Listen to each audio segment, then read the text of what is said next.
Welcome, friends. Today we are going to talk on a very important topic, that is society. And we all live in society. Each and every individual should know about the basic understanding of society. So I am Dr. Madan Bishwal. I'm a faculty in Sambalpur University, Odisha, India, and today we are going to discuss on this important topic, society. So basically today we shall be focusing on the meaning and basic features or characteristics of society. So let's start.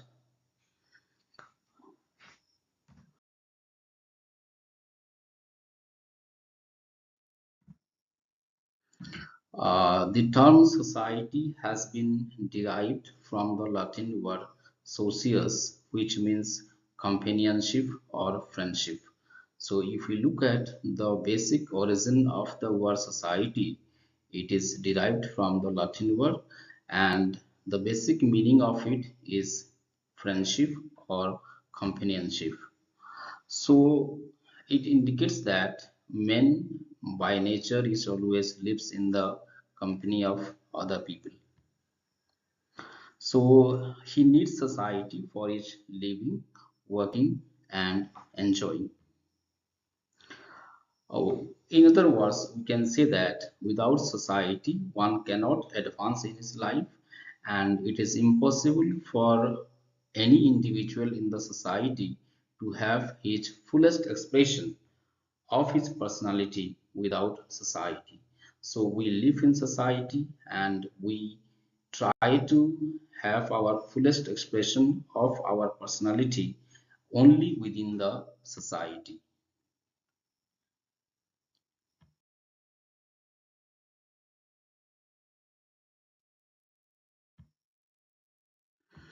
So now coming to some of the important definitions of society given by some sociologists and social scientists.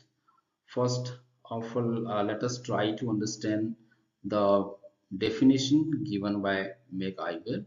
He says society is a system of usages and procedures, authority and mutual aid of many groupings and divisions of controls of human behavior and liberties. This ever-changing complex phenomenon, what we call society, is a web of social relationship. So in this definition, if we critically analyze, uh, we see that society is not only just a collection of individuals or an aggregation of people, rather it is a system of usages and procedures, of authority and mutual aid of many groupings and divisions. And most importantly, society is a web of social relationships. So here the term social relationships have been emphasized in the definition given by MacIver.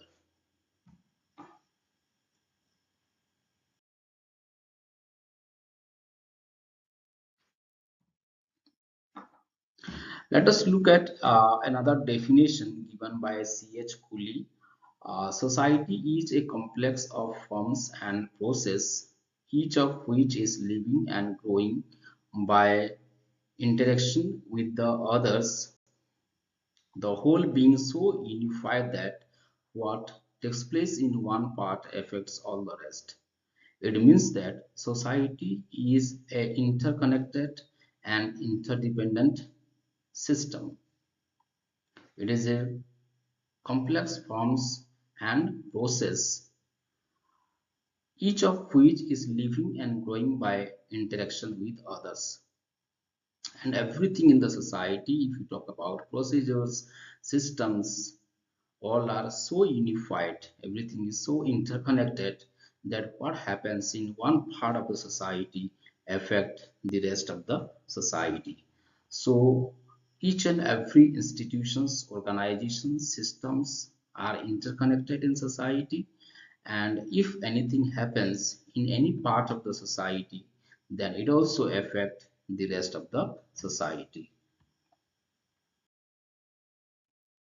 Another definition is given by Professor Wright, who says that society is not a group of people, it is the system of relationship that exists between the individuals of the group.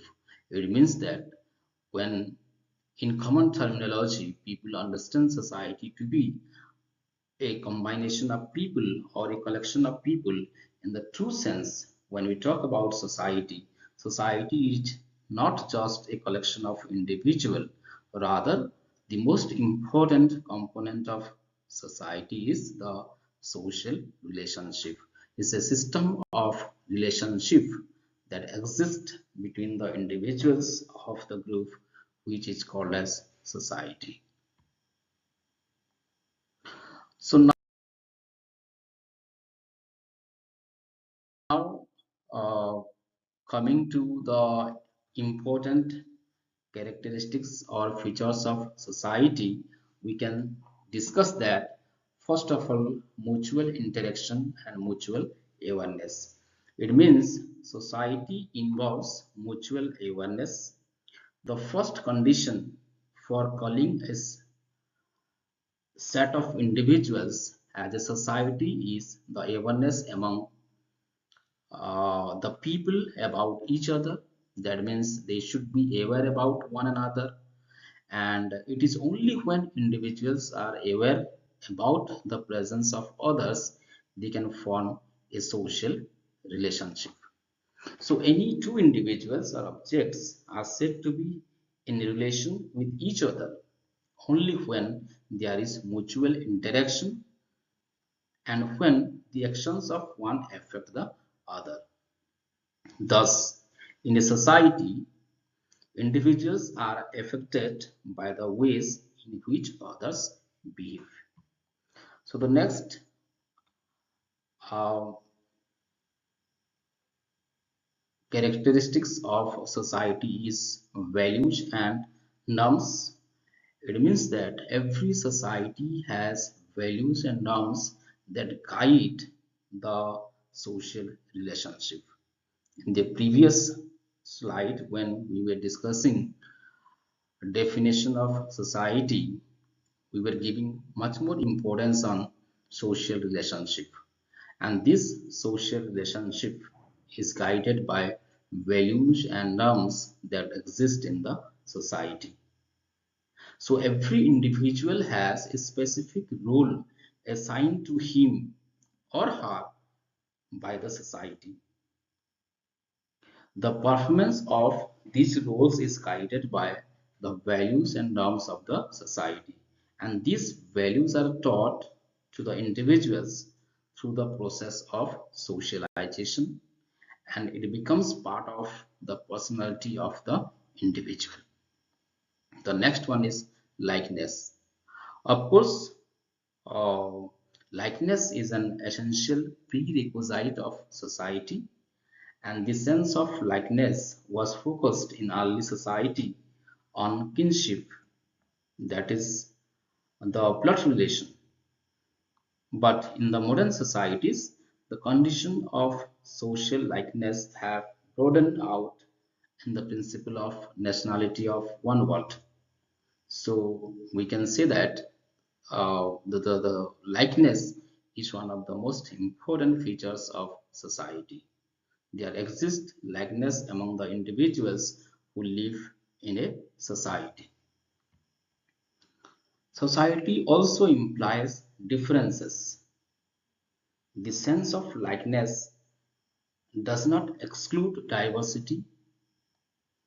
Society implies difference also, and a society based exclusively on likeness and uniformity is bound to be losing its socialities. That's why all our social systems involve relationships in which differences complement one another. For example, the family rests upon the biological difference of sexes, male and female. Besides the difference in sex, there are other natural differences of aptitude of interest, of capacity. For example, no two individuals living in the society are same. There may be differences in their skills, in their talent, in their attitude, in their knowledge, and in their physical appearance. So, society involves differences. Another important features of society is interdependence. Interdependence, depending upon one another. That is one of the most essential element of society.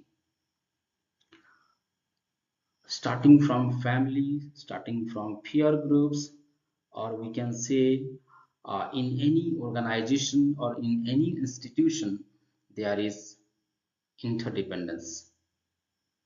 So, family, for example, one of the smallest unit of society, is closely interdependent.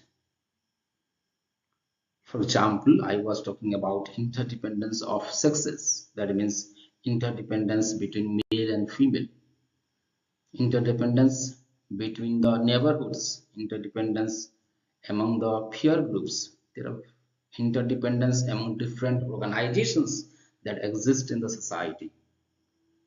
So interdependence is one of the key criteria of society. The next one is cooperation. So cooperation is also essential to constitute society. Without cooperation, no society can exist. Unless people cooperate with each other, they cannot live a happy life. All social institutions rest on cooperation. The members in social institutions cooperate with one another to live happily and joyfully, and cooperation avoids mutual destructiveness and results in economy. So there should be cooperation, and cooperation is an integral part of society. Next is division of labor. Society has division of labor.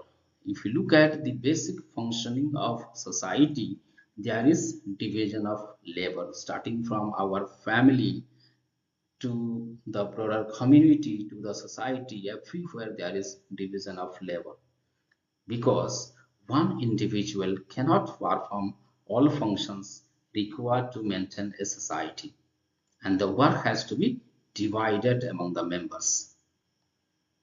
The criteria by which the functions are divided among the members and its social consequences are important part of the study of sociologist, a social scientist. So this division of labor may be on various criteria. For example, it may be on the basis of sex. For example, male have certain kind of work that is assigned particularly to them. On the other hand, there are female who do certain work which are assigned to them on the basis of education, on the basis of profession. For example, there are doctors, there are engineers, there are teachers, there are other people who are having different kinds of professions on the basis of caste, on the basis of class, on the basis of ethnicity. So there is division of labor in the society. And this division of labor depends on the level of complexity of the society. The more the society is complex, the more the division of labor exists in that society. The next feature is society is more than the sum total of its members. So simply coming together of a group of people cannot form society. The society influences individuals in many ways. It is the environment along with heredity factors that determine the personality of the individual. So therefore, the society comes to have a force of its own by which it influences the members. And this force is applied through social institutions like laws, religion, family, etc. So there are formal ways of social control and there are informal ways of social control. The next one is dynamic. Dynamic means ever changing. Here, the term dynamic refers to, in the context of society, that no society is static. Every society is dynamic in the sense that it is a ever-changing phenomenon. With the passage of time, every society keeps on changing. The composition of society, the social relationships that exist among the people, the socio-demographic profile of the people that live in the society, these keep on changing. And lastly, social control. So we can say that social control is also very much necessary for the sustenance of a society. There are informal and formal agencies of social control. For example, there are very informal methods of social control like our family, religion, our ideologies, the ethics, morality. This controls the behavior of the people in an informal manner, which are very much necessary for maintaining laws, discipline, and order in the society. On the other hand, there are also formal agencies of social control like the police system, the legal system that controls the behavior of the people and bring harmony in the society. So for the maintenance of harmony, for the maintenance of laws and order in the society, there is a need of social control. So these are the basic 10 characteristics and important features of society. And for today's session, we end off with this meaning and characteristics of society. I hope all of you like this session, this lecture, this discussion, and I shall come with another topic of discussion in my next video. So till then, thank you very much. Have a nice day.